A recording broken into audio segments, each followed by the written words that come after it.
एक बार फिर से ईरान ने अपनी मिसाइल और हथियारों की सिटी यानी पूरा मिसाइलों का शहर, हथियार खाना, एक हथियारों का पूरा शहर जो जमीन के अंदर उसने बसाया है, दुनिया को दिखाया है। जहां अमेरिका रोज कुछ ना कुछ, कभी परमाणु बॉम्बर, कभी फाइटर जेट, कभी युद्धपोत दिखा रहा था। ईरान ने 11-12 दिन पहले कहा था कि हमारे पास इतने हथियार हैं और इतनी चीजें हैं दिखाने की कि अगर हर हफ्ते दिखाएं तो हमें 15-20 साल लग जाएंगे भाई, इतना है हमारे पास माल पानी। लोग हंसे, ये देखो ये कैसी बकवास कर रहा है ये ईरान। लेकिन ईरान ने जो हथियार दिखाए हैं उसमें खैबर मिसाइल, हज कासिम मिसाइल, कद्र, इमाद, तेजल और इस तरह की खतरनाक मिसाइलें, नई तरह की मिसाइलें और नए हथियार दिखाए हैं। उस दौर और उस दौरान दिखाए हैं जब अमेरिका कह रहा है कि हम हमला करेंगे, जब कल ही ये रिपोर्ट आई है कि इजराइल हमला कर सकता है। ऐसे में ईरान की ये ताकत देखने लायक है।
अल्लाह अकबर, अल्लाह अकबर। इसके बाद ईरान के कमांडर ने कहा कि true promise, operation true promise 2 जो इजराइल पर हमने किया, उसके बाद अब हमें और अच्छे से पता है कि दुश्मन के किस जगह पर कब और कितना और कहां वार करना है, और हमने अपनी ताकत को बढ़ाया है, दुनिया वो देखेगी। उधर ईरान ने ड्रोन के जरिए बॉर्डर पर किए हैं हमले।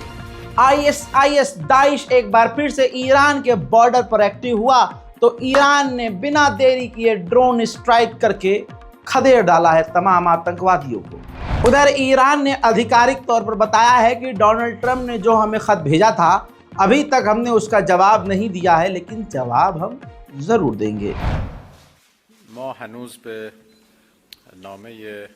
մենք դեռևս չենք պատասխանել ամերիկայի նախագահի նամակին, բայց այդ նամակը արդեն պատասխանը պատրաստման փուլում է եւ համապատասխան। उस खत का खुलासा एक और हुआ है जिसमें एक बात और निकल के सामने आई है कि ईरान के सुप्रीम लीडर को अमेरिका ने ये धमकी दी थी, ट्रंप ने, कि अगर आपने हमसे डायरेक्ट बात नहीं की तो हम मिलिट्री एक्शन लेंगे। यानी अमेरिका ये भी चाहता है कि बीच में कोई ना हो, ईरान 1-to-1 हमसे बात करे।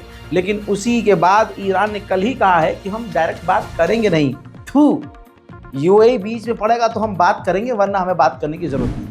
IAEA के चीफ बीच में कूदे हैं और उन्होंने कहा कि डेडलाइन ट्रंप ने दी है, हालात ना बिगड़े इसलिए मैं खुद ईरान जाने वाला हूं और ईरान के परमाणु प्लान पर ईरान से ही बात करूंगा। उधर अमेरिका के बाद अब इजराइल जो है रशिया से बात कर रहा है ईरान के परमाणु प्लान के बारे में, परमाणु प्रोजेक्ट के बारे में। और इजराइल कोशिश कर रहा है कि जब 2 वजह है कि जब हम, पहली वजह ये, जब हम ईरान पर हमला करें तो रशिया पीछे रहे, या फिर रशिया ईरान को मनाए कि वो बातचीत के ज़रिए अपने परमाणु से हाथ धो दे और अपना न्यूक्लियर प्रोग्राम बंद कर दे। उधर डोनाल्ड ट्रंप सरकार ने ईरान के 3 सीनियर अधिकारियों पर, ऑफिशियल्स पर पाबंदी लगाई है। ईरान का हाल बुरा है। ईरान की करेंसी इस वक्त और भी निचले स्तर पर आ चुकी है। लेकिन इसके बावजूद ईरानियों के सब्र की इंतहा देखिए, कोई उफ तक नहीं कर रहा, क्योंकि पता है कि अगर करेंसी को ठीक करना होगा तो अमेरिका और इजराइल से दोस्ती करनी होगी। गरीबी मंजूर है, लेकिन अमेरिका और इजराइल की दोस्ती ईरानियों को कबूल नहीं। इजराइल का कहना यह है कि 7 अक्टूबर के बाद ईरान और हिजबुल्लाह के द्वारा हमारे देश पर, इजराइल पर साइबर अटैक 3 गुना ज़्यादा हो चुके हैं। उधर दोस्तों, अमेरिका की ही इंटेलिजेंस की रिपोर्ट से खुलासा हुआ है कि ईरान कोई भी परमाणु बम नहीं बना रहा है। इजराइल लेबनान के बॉर्डर पर ड्रिल करने वाला है, वो भी बड़ी तादाद और बड़ी ताकत के साथ। लेबनान पर इजराइल पहले से ही हमलावर है, ऐसे में भारी तादाद में लेबनान के बॉर्डर पर सेना ले जाकर बड़ी ड्रिल करना लेबनान के लिए और सीरिया के लिए बड़ा खतरा है। उधर आपको बता दूं सबसे बड़ी खबर, जी हाँ, खबर अभी आई है, वरना ये टाइटल पर होती। तुर्की को धमकी दे दी है इजराइल ने। नेतन्याहू ने कहा है कि हमारा सामना तुर्की के साथ ज़रूर होगा, लेकिन हम तुर्की को वार्निंग देते हैं कि सीरिया की गवर्नमेंट के साथ दोस्ती मत रखना, अलायंस मत करना, कोलैब मत करना, आसान भाषा में, वरना हम जंग के लिए तैयार हैं। ये बहुत बड़ी खबर है। ये हमारा बेवकूफ़ है, ये जो बैठा हुआ है रिसर्चर, इसने अभी बताया, वरना मैं ये टाइटल पर लिखता। तो दोस्तों, इसको ज़्यादा से ज़्यादा शेयर कीजिए। उधर अमेरिका ने यमन के ऊपर ख़तरनाक हमले और किए हैं, जिसमें हुथीस के कई लोगों के मारे जाने की रिपोर्ट है। उधर अमेरिका B-2 परमाणु बॉम्बर, भाई परमाणु बॉम्बर भेज रहा है यमन की तरफ, लाल सागर की तरफ। कहा जा रहा है कि हुथीस यानी यमन और ईरान के खिलाफ ये एक्शन ले रहा है और उन दोनों को डराने की कोशिश कर रहा है। अमेरिका यमन के मुट्ठी भर लड़ाकों को डराने के लिए अमेरिका को अपने सबसे खतरनाक परमाणु बॉम्बर को जब निकालना पड़ जाए, तो फिर वो अमेरिका सुपर पावर कहाँ से? अमेरिका ने ये यमन में हमले किए हैं, सिविलियन मारे जा रहे हैं, 8 बच्चे मारे गए हैं दोस्तों। ये है डोनाल्ड ट्रंप की सरकार। उधर कैंसर हॉस्पिटल है यमन की राजधानी सनआ में, वहां पर हॉस्पिटल पर, कैंसर हॉस्पिटल पर इजराइल की तरह अमेरिका ने बमबारी करके उस कैंसर हॉस्पिटल को तबाह कर दिया है। और किस तरह से F-18 अपने टॉप मोस्ट एडवांस टेक्निक और एडवांस AI फाइटर जेट का इस्तेमाल करके एयरक्राफ्ट कैरियर से उड़ान भरते हुए F-18 यमन पर हमला कर रहे हैं, एक नज़र देखिए।